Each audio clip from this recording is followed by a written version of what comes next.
আপনি যদি একজন মুসলিমকে জিজ্ঞেস করেন যে তোমার ঈশ্বরকে, সে বলবে আল্লাহ। ঠিক একই প্রশ্ন যখন একজন খ্রিস্টানকে জিজ্ঞেস করবেন, সে বলবে গড মানে আল্লাহ।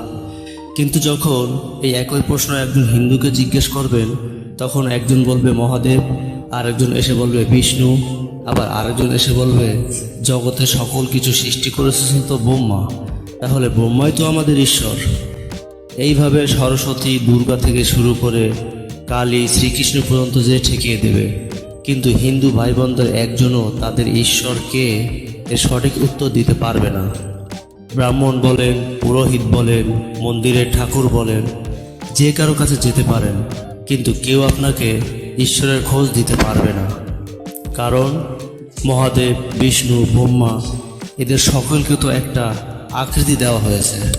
অথচ হিন্দুদের প্রধান ধর্মগ্রন্থ বেদে যে রূপরেখা দেওয়া হয়েছে, সেটা হলো ঈশ্বর নিরাকার, তিনি আদি, তিনি অনন্ত, তার কোনো শুরু নেই, তার নেই কোনো শেষ, এবং তার কোনো রং নেই। তাহলে ঈশ্বর কে? ঈশ্বর অবশ্যই একজন আছেন,